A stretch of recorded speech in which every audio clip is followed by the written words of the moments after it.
Welcome to the Unreally Impressive Coder, where coding meets creativity and innovation. Join me as we dive into the world of coding interviews, competitive programming, and data structures and algorithms. Each week, I'll provide you with valuable insights and techniques to master your coding skills and excel in interviews. Together, we'll explore programming language tutorials that will empower you to tackle any challenge with confidence. And remember, every piece of knowledge brings you one step closer to landing your dream job at FAA. Welcome to our coding journey, where today we'll tackle the LEET code problem number 9, palindrome number a favorite among tech giants like Facebook and Bloomberg. Understanding whether a number reads the same forwards and backwards is crucial for mastering this concept. Let's break down the problem step by step to ensure a clear understanding of how to approach it. First, we need to consider the characteristics of a palindrome number and what makes it unique. Next, we'll outline an efficient strategy to determine if a given number is a palindrome without converting it to a string. In this video, we're going to solve a coding interview question, palindrome number. In this problem, we're given an integer. We have to check whether the integer is a palindrome or not. If the given integer is a palindrome, we have to return true. Otherwise, we have to return false. For examples, if we're given this integer, we have to check whether this integer is a palindrome or not. We know that an integer is a palindrome if it reads forward as backward. It's read forward 1 to 1 and it read backward 1 to 1. So it's read forward 1 to 1 and it's read backward 1 to 1, and we see this two integer is identical, so we can return true because this integer is a palindrome. If we're given this integer read as forward 1 to 2 1 and it read backward 1 to 2 1. It's read backward 1 to 2 1. We see that these two integers are identical, so we have to return true for this given integer because this integer is a palindrome. If we're given this integer read as forward 1 2 3 4 and it's read as backward 4 3 2 1, and we see that these two integers are not identical.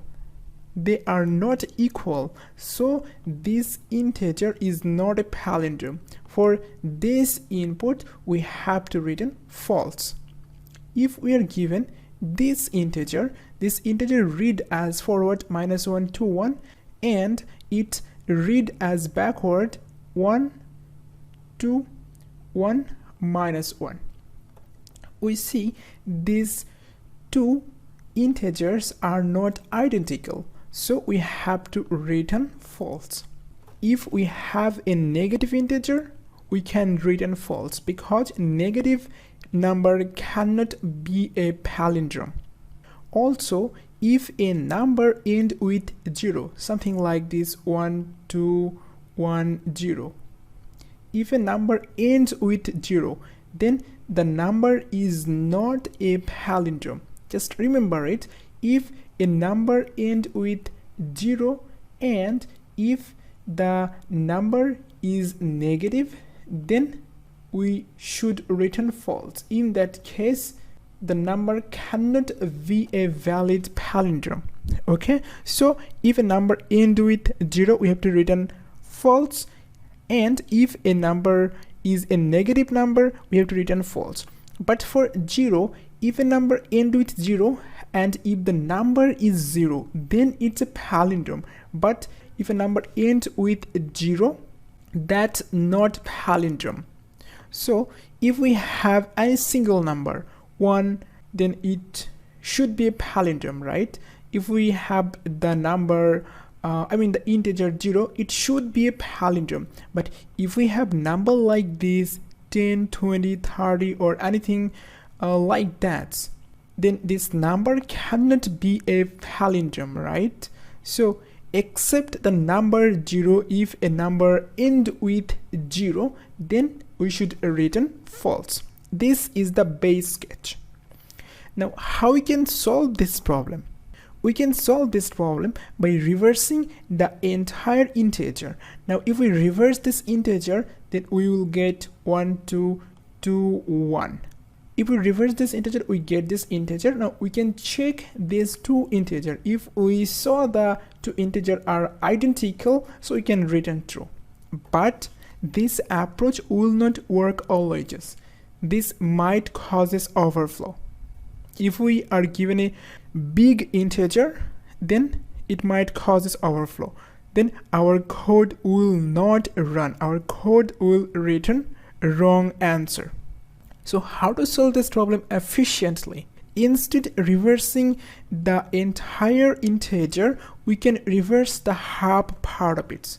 Let's assume we're given this integer n. Now we're gonna reverse the half part of it. So we see in this integer we have two parts, two equal part. On the left we have these two.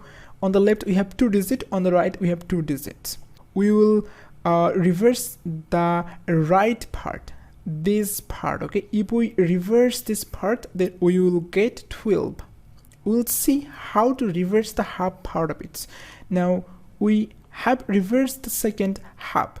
If we reversed it, then after reversing the part, I will check this integer, this reversed integer with this integer, with the left part. If we saw they're identical, I will return true. But what we will be doing if we have odd number of digits in a given integer? Okay, we will see that. First, try to understand first what we're doing. We're reversing the half part of it. So how will reverse? Let's assume our reverse integer we will store in this variable r.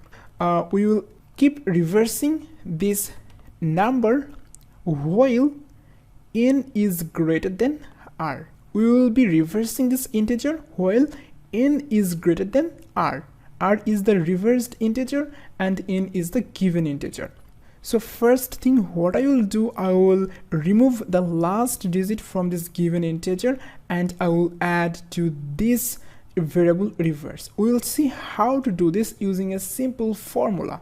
Now we see number is greater than reverse, n is greater than the reversed. So let's remove the last digit here. Last digit is 2. Let's remove it. Let's add it to this reversed variable.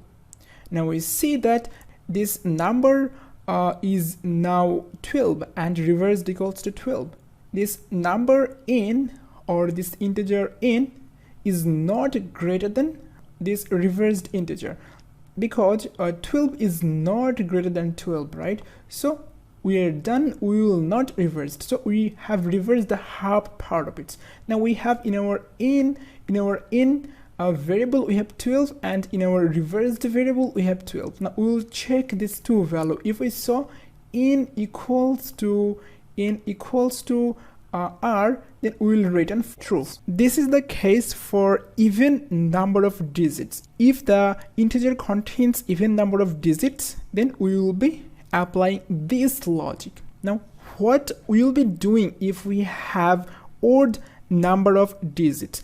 The process are exactly same. Now let's see how we're going to reverse this number. For odd number of digits, we will reverse this portion. Okay, we will have more digit on the right or on the reversed part. Okay, so here let's assume this number is n and reversed equals to 0. Now what I'm going to do, I'm going to remove the last digit. Last digit is 1 and let's add it to reversed. Now let's remove this last digit 2, let's add it to reverse. We see n is greater than r, right? Now we see we have r equals to 12 and n equals to 1 2 3. So let's remove the last digit from n and let's add it to r. Let's remove it, let's add it to r. We get r equals to 1 2 3 and n equals to 1 2. We see this condition is false, so we're done. we reversed the half part of the given integer. For odd numbers, we have more digit on the reversed part or on the right half. Okay, now what I'm going to do for this type of input, I will check if n equals to, now I'm going to divide by 10. Now I'm going to divide by 10 this reversed number. Okay, if we divide by 10, then we will lose the last value, right? So now we're going to compare this 12 and this 12. So we see they are equal, they're identical, so we'll return true.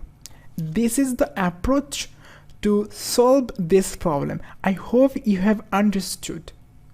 For odd number of digit, we don't care the middle digit, right?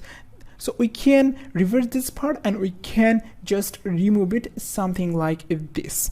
So this condition for our odd number of digits, and we will have this condition, or n equals to double equals to r.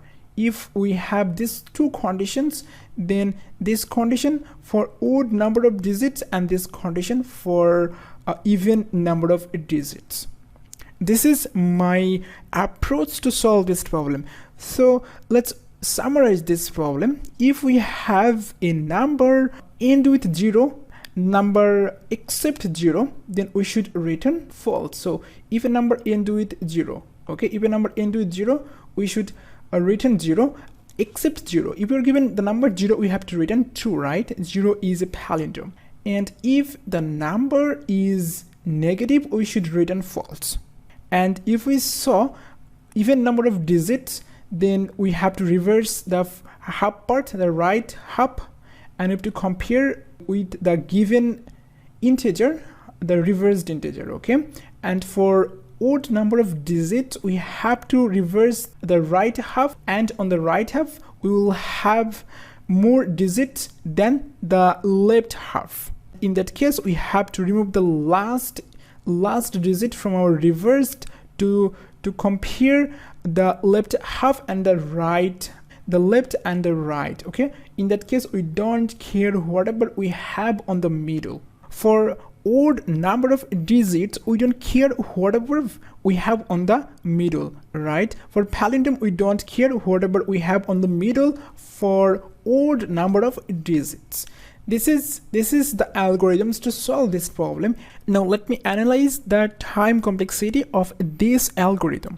This algorithm will take log of n divided 2 time complexity, because we're reversing the half part of it. But in complexity analysis, we discard the constant part. It takes actually 10 base log, not 2 base log. Okay, the time complexity of this algorithm is bigger of log n, and the space complexity of this algorithm is constant because we're not using any additional data structure. We'll have some variable. Now let's see the implementation of this algorithm using Java. Now let's implement the algorithm. First thing, we have to check if the number is a negative number. Okay, if the number is a negative number, we have to return false. Or if the number end with 0 except the number 0, in that case we have to return false, because negative number cannot be a valid palindrome. And if a number end with 0 except the number 0, the number cannot be a valid palindrome. So let's check this base case. If x is less than 0, or if the number is not equals to 0 and the number end with 0. Okay, here we have to use modulus operator. If the number is less than 0, and if the number is not equals to 0, and if the number end with 0, in this case we have to return false. So return false. Now let's create a variable reverse. Int reverse Initially reverse equals to 0. Now let's copy the given number into this num variable. We will modify this given number. Okay, now let's use a while loop while num is greater than reverse. While this condition is true, we will keep reversing.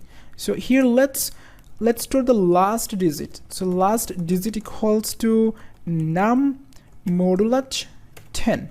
We are getting the last digit. Now let's append this last digit to this reverse variable using a simple formula. Reverse equals to reverse time 10 plus the last digit. This formula will simply append the extracted digit, that means the last digit, to this reverse variable. At the end, we have to remove the last digit from number. So number equals to number divided 10. This loop will reverse the half part of it. If we have this number, then we will have n equals to 1, and we'll have num equals to 1, and we'll have reverse equals to okay, if we have 1 to 1, we will have reverse equals to 12. If we have something like this 1 to 1, then we will have num equals to 12 and reverse equals to 12. Now let's comment this part. So for odd number of digits, first we have to remove the last digit from reverse. Okay, so here we can simply say return if num equals to a reverse divided 10. This is for the odd number of digits. Or if we saw num equals to reverse, then we should return true, so it will be evaluated to and it will return true. This is for even number of digits. Okay, this is the algorithm. Now let's run this code. It's accepted. Now let's submit it. We have successfully solved this problem. Hope you have understood this video explanation. This algorithm will take of log n time complexity. Okay, this algorithm will take of a log n time complexity, and it will take space complexity of 1, because we're using here some variable, or not using any additional data structure. Thanks for watching this video. I'll see you in the next one. As we reach the end of this video, remember to subscribe to the Unreally Impressive Coder for more insights and tips on mastering DSA competitive programming and coding interviews. Don't forget to hit that notification bell to stay updated on our latest content every week. Share your thoughts in the comments below and let me know what topics you'd like to explore next. Finally, keep coding, and remember that every problem is just an opportunity to grow your skills. Until next time, stay curious and keep pushing the boundaries of what you can achieve in coding.